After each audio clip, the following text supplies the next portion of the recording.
Hey out there, YouTube.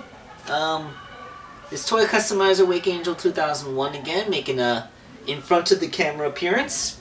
This time I want to talk about something I got today. Alright.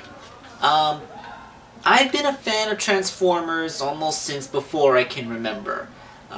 So my first memories are of watching the syndicated G1 cartoon in reruns at like 7 in the morning while I was getting up to go to kindergarten.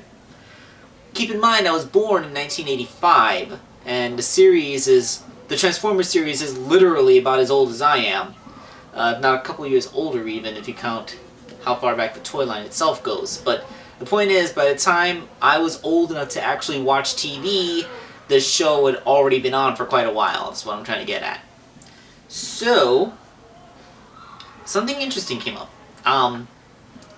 To me. I've been watching the show since as literally as far back as I can remember, and I was a big fan of Beast Wars. I even like Beast Machines. I tried to like Armada. I kind of fell out of favor during like Transformers Cybertron or whatever, because it was, because the animation, the storytelling, the characters. I mean, yeah, they kind of lost me during Armada when, the show kind of stopped being about the Transformers and started being about these three kids that found their little pet robots in a crashed spaceship.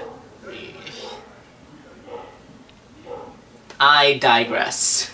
I still love the Transformers, but aside from a few Micromasters that I had as a little kid, I didn't actually have any Transformer toys until the 2007 movie came out. So this is my first Transformer. It's the 2007 Voyager class Optimus Prime. And I have had a love-hate relationship with this figure ever since then. I mean, he's not a bad figure. He's cool. He has a good chunk. His paint's really nice. But, I don't know, there's just so many things that kind of irk me about him. His transformation is a fiddly mess. His feet don't really peg in, so they kind of wobble down there. And, some parts don't really peg in. They just kind of rest there. And he has so much kibble. I don't know.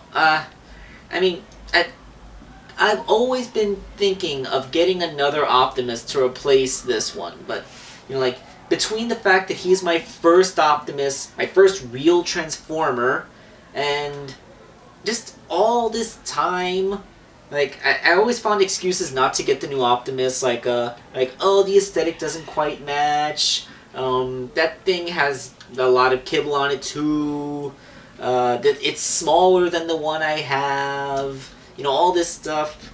Like my Optimus has to be a Voyager. I can't get a deluxe size Optimus because he wouldn't look right next to my deluxe class Transformers. I mean, an Optimus that isn't significantly taller than Bumblebee can barely be called Optimus. Well, at least in my book. Although leader classes are too big, because I don't have room in my display for leader classes. Voyagers are about as big as I'll go. So, I was kind of stuck there. I came so close to getting the first edition Prime Voyager. So close. So tempted to get that thing. I don't really know why I didn't get it.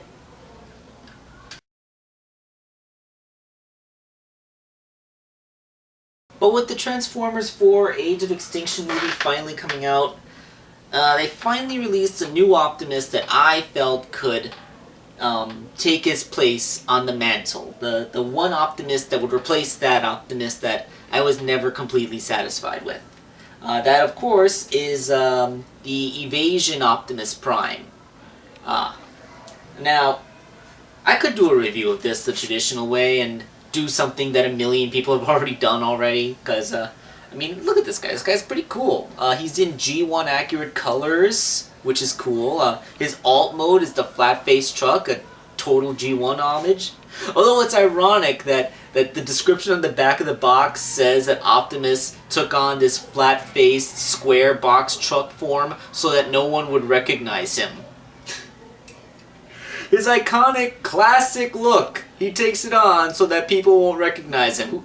I guess he's hiding from the Bayformers trilogy fans. Like, oh, those guys want to see me portrayed as a face-stealing psychopath. I better hide from them. That way, the only people who recognize me are the ones who remember the good old days when I used to play basketball with my friends and stuff. I do a terrible Peter Cullen. I'm sorry.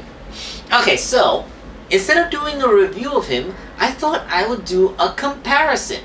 I'm going to compare and contrast the 2007 movie Voyager to the Age of Extinction Voyager. Put them side by side, see who's better at what attributes, and overall which one comes out on top. So, yeah, let's do this. A nice comparison review. Yeah, that's awesome and different from me, right?